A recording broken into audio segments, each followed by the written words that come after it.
Welcome to another episode of Mike's Money Picks. Today on the podcast, we are covering week 3 of the 2024 NFL season, the only way we know how: buy or sell. Now, a lot of fantasy analysts, they have their love, hate, like, dislike, start, sit, whatever you want to call it. Here at Mike's Money Picks, we're money themed, so we are doing buy or sell. The players that are on my buy list are the players that I want to start in fantasy. If you're playing season long, I want to have them in my DFS lineups this week. If you're playing daily fantasy on DraftKings and FanDuel, and I want to take their overs in the player props market. If a player is on my sell list, that means I do not want to start them in season-long fantasy, if at all possible. I want to not play them in DFS, and I want to take their unders in the player props market. So we've got you covered here, no matter what your action is, whether you're playing fantasy, DFS, or player props. You can get some information here in this episode that can help you make the right calls here in week 3 of the 2024 NFL season. Now, if you have not already, make sure you subscribe to the channel. That way you can be with us for the rest of the NFL season, in addition to all of our college football content, golf content, and college basketball content that is going to be coming back in November. Now, before we get started, though, with the official buy or sell business, I do want to talk a little bit about the state of the NFL. So, if you've been watching through 2 weeks, scoring in the NFL has been down. Fantasy scoring in the NFL has been down. Touchdowns has been down. Yards has been down. Number of plays ran has been down. Like, pretty much all offensive metrics in the NFL have been down through 2 weeks from where they were in 2023. Now, that is not a coincidence. Basically, the NFL is moving closer and closer to being an optimized sport. And here's what I mean by that. The NFL, every team now is getting more and more analytically driven and analytically based. Every team is looking to be more efficient in every way on the offensive and defensive side of football. And what analytics generally tell you to do is that the average pass play has a lot more expected points added, EPA, than the average run play, right? And so what that means is, theoretically, according to the analytics, every team should be passing every single down. Teams started following this, and while they didn't pass every down, because that would be a little ludicrous. I mean, what are we, Mike Leach at Texas Tech? But what they've started doing is passing the ball more, and because passing, like I said, it's expected to get you more points. It creates more explosive plays, makes the game longer, adds the total plays, yada, yada, yada, right? And so as teams started passing the ball more, teams started adapting to try to stop it. And so what you have seen now in the NFL is a proliferation of too high safety defenses that is designed specifically to stop the NFL's surge of passing offenses. You have also seen more use of smaller and faster players on the defensive side of the football that are more designed to help in coverage as opposed to help the run game. But the biggest difference is with this too high safety shell, because NFL quarterbacks are very smart. If they know what covers the defense is going to run before the play, they're going to get in a good play for that coverage, and they're going to find the right receiver for that coverage, right?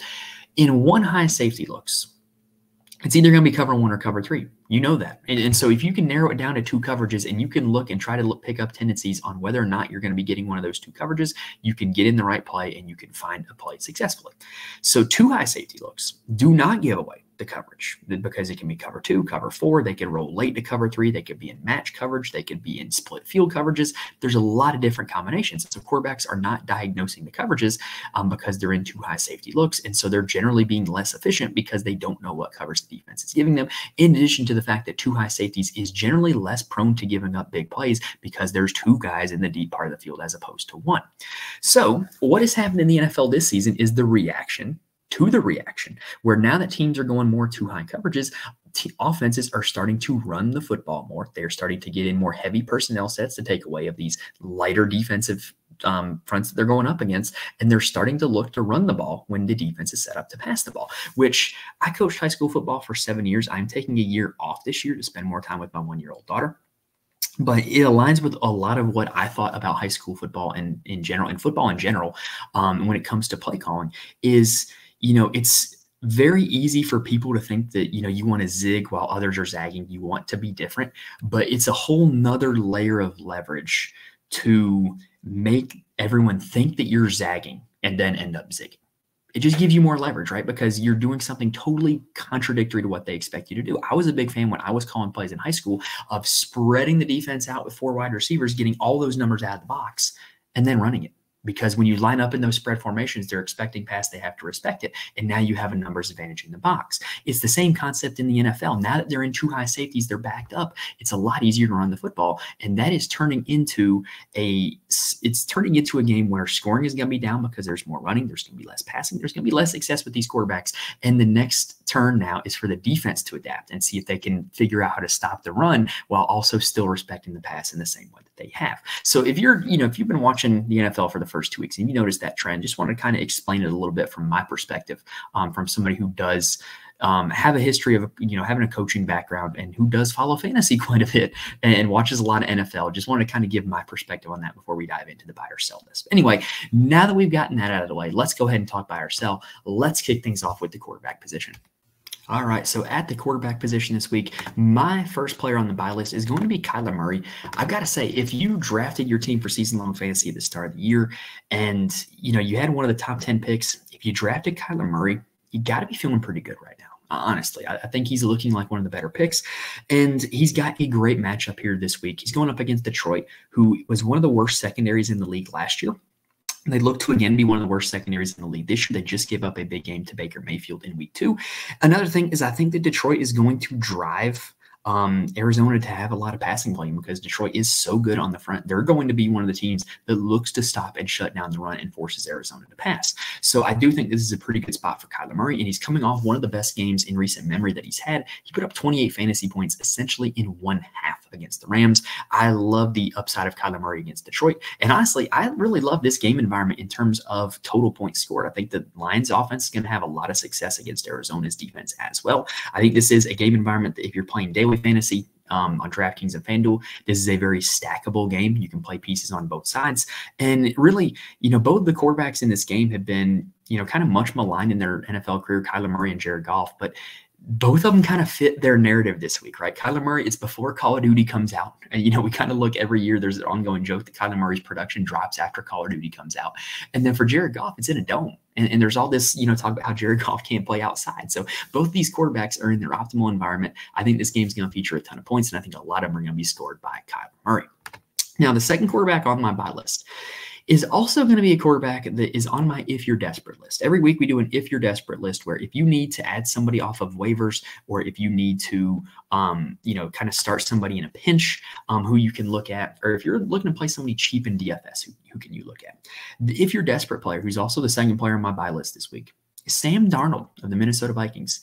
Who would have thought that, the Carolina Panthers had 2 years of Sam Darnold and Baker Mayfield, and both of them end up being good at their next team? Who would have thought? Yeah, the sad Panthers fan here. Sorry. Anyway, Sam Darnold has had over 15 fantasy points in both games so far. It's looking like the Kevin O'Connell system is quarterback proof when you have Justin Jefferson to throw to. Simply put, you look back to last season, even when Kirk Cousins was hurt, whoever was playing quarterback for the Vikings, as long as Justin Jefferson was active, was a successful fantasy quarterback. And I look for Darnold to be able to do the same again this week. I think Houston is more exploitable through the air than via the run. And I think that Darnold's in a pretty good spot. In terms of DFS, he's super cheap. He's definitely a value play. Darnold's probably on waivers in your season-long fantasy league. If you had Jordan Love or if you had Tua, I think you can go pick Darnold up, and I think you can be pretty confident that he's going to give you a pretty good game here against Houston and be a pretty solid option for the rest of the season as long as everybody in this Vikings offense stays healthy. On the sell list this week at the quarterback position, we've got Matthew Stafford. So this is not me hating on Stafford's talent. This really isn't even me fearing the 49ers defense. I think that they're better than the numbers have indicated so far this season, but it's more so about the Rams offensive line. That they're down bad. Like they're down pretty much to their entire backup offensive line. And now they got to go block Nick Bosa and the rest of this 49ers front. I don't think that's a good combination. I don't think Stafford is going to have a lot of time to throw, which means he's going to have to throw short. And throwing short doesn't lead to a lot of fantasy points. It just doesn't. So I don't think that this is the best spot for Stafford. I think if you have him in season long, you got to sit him this week. In DFS, I'm certainly not playing him. However, I am intrigued by one of his pass catchers that we're going to talk about later. All right, let's go ahead and talk about the running back position. So at running back, the first running back on the buy list is going to be Devon Achane of the Miami Dolphins. So Achane is basically, if you drafted him in season long, I hope that you understand what you were drafting.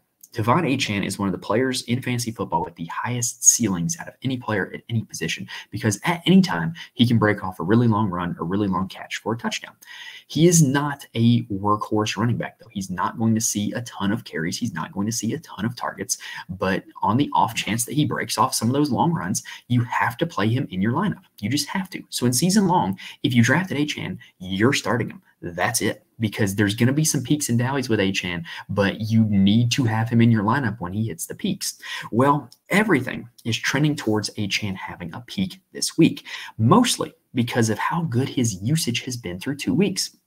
With Raheem Mostert being injured and even Jeff Wilson Jr. being banged up, Achane has kind of functioned as a Dolphins workhorse running back, which is something that we did not see out of him heading into the season, which is great for fantasy purposes.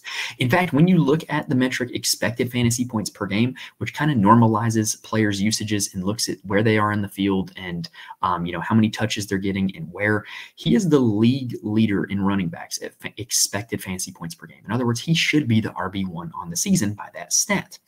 And that's a great start to the season for him. And oh, by the way, Skylar Thompson, who's going to be starting at quarterback for the Dolphins this week, targets running backs at a 27% rate in the passing game. So Achane, a guy who's already caught 14 passes on the season, a guy who's already had back-to-back games of 20 fantasy points, is getting used as a workhorse running back, is going to see a lot of work in the passing game. Love Achane this week. Definitely deploying him in all formats. Season long, DFS, take the overs in the props market.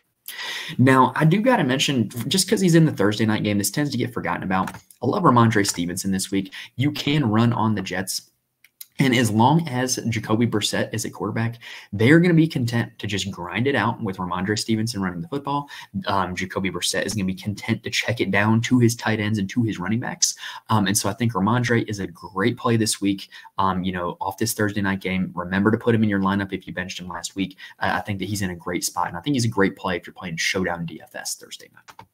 Now, the other guy on the buy list officially is going to be Jordan Mason of the San Francisco 49ers. So here is the best part about Jordan Mason. Basically, here's the one good thing about drafting a first-round running back. If you drafted Christian McCaffrey, hopefully you were savvy enough to either draft Jordan Mason or add him week 1 and end up with him on your roster. Because if you drafted Christian McCaffrey, obviously you're disappointed that McCaffrey's hurt, but you're getting 90% McCaffrey out of Jordan Mason right now. And in season-long fantasy, when McCaffrey comes back, you can just throw Mason back to the trash heap, and if McCaffrey gets hurt again, you can pick him up again, right? So he's just been great. And I think he's going to continue to be great. This Rams defense is very banged up, and the workload that Mason is seeing has been great. He's had 20-plus carries in both games, over 80% snap share. On DraftKings scoring, where you get a little bit of bonus for 100 yards, and it's other than that, it's PPR. He is running back 8 overall through 2 weeks. I think he's in a great spot. I think he's too cheap in DFS. I think he's a great play on DraftKings and FanDuel, and I think if you have him in season long, you got to start him, and you got to feel pretty good that even if you drafted McCaffrey, you're still getting production out of Jordan Mason if you were able to add him on your McCaffrey team. Now, if you're desperate this week, I do think there are a few situations where the starting running back is kind of in flux, but whoever plays is going to be a really good play. Like Kenneth Walker is questionable. If he is out, Charbonnet is a great play. If Kenneth Walker is in, Kenneth Walker is a great play. The Tampa starter, whether it's Rashad White or whether it is Bucky Irving, I think both of those guys are great plays as well. And then I also want to talk about my guy, Carson Steele. So the funny thing about Carson Steele is because of what he looks like, everybody just assumes he's like this short yardage thumper, fullback, blocking type of guy, right? If you watched him in college, he's a lot more than that. At Ball State, he was a guy who caught 60 passes in a season. He ran for over 1,000 yards in a season. He played at UCLA last year, did not look out of place in the Pac-12, had a pretty productive season when he was active there. Carson Steele's a good football player. And the Chiefs right now, I think the most likely outcome is a 3-back committee between Steele, Hunt, and Samaje Perine. But if any one of them has 3 down potential, the potential to take the full Isaiah Pacheco role, it would be Carson Steele. If you're adding one of the Chiefs running backs this week, let it be Carson Steele. Now, for the sell list, I got 2 guys that I got to sell this week. First of which is going to be Jonathan Taylor. So Jonathan Taylor, I was kind of right about this in the preseason on a lot of the best ball shows that I talked about. I was not very high on Jonathan Taylor. The reason why Anthony Richardson takes away some of his touchdown equity. Anthony Richardson takes away some of his passing game equity. And Anthony Richardson is also going to slow the games down a little bit and decrease the number of plays. All that goes against Jonathan Taylor and is not going to allow him to hit his fantasy ceiling as long as Anthony Richardson is at quarterback. I mean, just look at the numbers. He's had 16 and 12 carries through 2 weeks, and that's because Anthony Richardson is pretty much getting double-digit carries in both those games as well. He's not being used in the passing game. He's only scored 1 touchdown so far this season. I think if you drafted Jonathan Taylor, this sounds awful, but like you got to be rooting for Anthony Richardson to get benched or get hurt in order for Taylor to hit his ceiling. And this week, I don't think is a good spot for Taylor at all because he's going up against Chicago. That defensive front looked really good Sunday night against Houston. So I just don't think this is a good spot for Jonathan Taylor at all. Javonte Williams is the other guy on the sell list. Look, this Denver offense is a unmitigated disaster right now with Bo Nix throwing picks back there, right? So Javonte Williams, if you drafted him, the whole concept was, oh, look, he's going to get a ton of volume, right? Well, he got a ton of volume against Pittsburgh, and it didn't matter. He only averaged 1.5 yards per carry. He caught 5 passes, ended up with 11 fantasy points, which didn't kill you. But I just don't like the prospect of playing a guy who is going to be dependent on volume going up against a good defensive front in an inefficient offense. I just don't think the prospects there are very good. If you have him in season long, send him to the bench. I think he's a pretty good candidate to take the unders as well. I think this could be more of a Jaleel McLaughlin game because I think over the course of the season, McLaughlin is going to see more usage in the passing game than Javonte Williams. All right, that is going to do it for the running back position. Let's take a quick breather, and then let's talk about some pass catchers. The first wide receiver on the buy list is going to be Jamar Chase of the Cincinnati Bengals. Look, he's been miserable so far this season. He has not been good. If you drafted him, he's killed you. The whole deal with the contract has been a little bit of a sideshow, and it's just been not a good start this season for Jamar Chase, right? Well, this is the ultimate bounce back spot going up against Washington. I believe that Washington has the worst secondary in the league. Washington gave up 25 fantasy points to both Mike Evans in week 1 and Malik Neighbors in week 2. And really, those offenses have other weapons. Cincinnati right now, it's like Chase and a bunch of, not to be like rude, but a bunch of nobodies, right? And so Chase is going to get a ton of targets. Chase is going to be going up against the best matchup he's going to see all year long. This is the bounce back spot. If Jamar Chase is not able to do it this week, it's time to start getting seriously concerned. And oh, by the way, we mentioned him already. Malik Neighbors is going to be on the buy list as well. Look at what he did in week 2. He had 18 targets against Washington. That is just an utterly insane number. This passing offense is pretty much going to go through Malik Neighbors and Wan'Dale Robinson with the occasional deep shot to Darius Slayton, the occasional check down to Devin Singletary.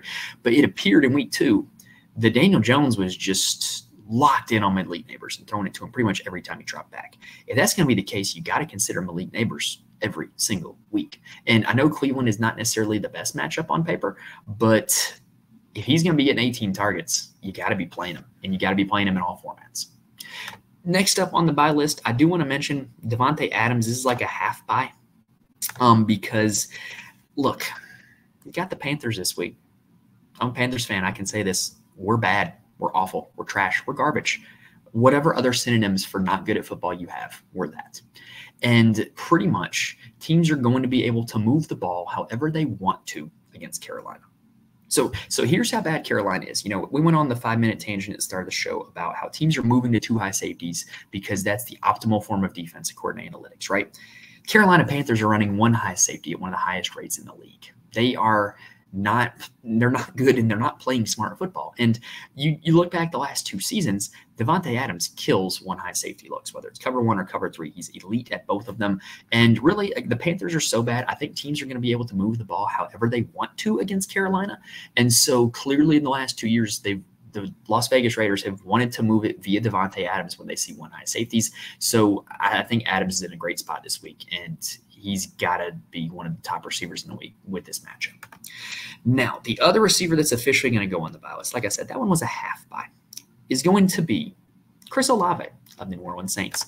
So Olave has been not great so far this season from a raw fantasy scoring perspective. 3.1, 12.8 fantasy points in 2 games. But if you dig deeper than the box score, The performance against Dallas was better than the box score says. First off, the Saints, with going up big in the first half, did not have a lot of passing volume. He had a total of a 38% target share in that game. That is elite. If that continues in games with more passing volume, then that is going to turn into big numbers. And his first 2 seasons in the league, Chris Olave earned targets at an elite rate. He's going to have bigger games down the road. Also, in the Dallas game could have very well been a big game. He was tackled at the 1-yard line. You add 6 fantasy points to that score, and all of a sudden it's 18, and you're feeling a lot different about it, right? So I think this is a really good buy low spot on Chris Olave. In season long, don't get concerned. He's gonna, he's due for some regression. In DFS, I think he's a great play at $6,300 at a very low price tag when everybody and their brother that's targeting somebody in the Saints passing game is going to want to target Rashid Shaheed. In DFS, that gives you a lot of leverage, and I really do like Olave this week. Now, if you're desperate at the wide receiver spot, there are a few names that you can consider.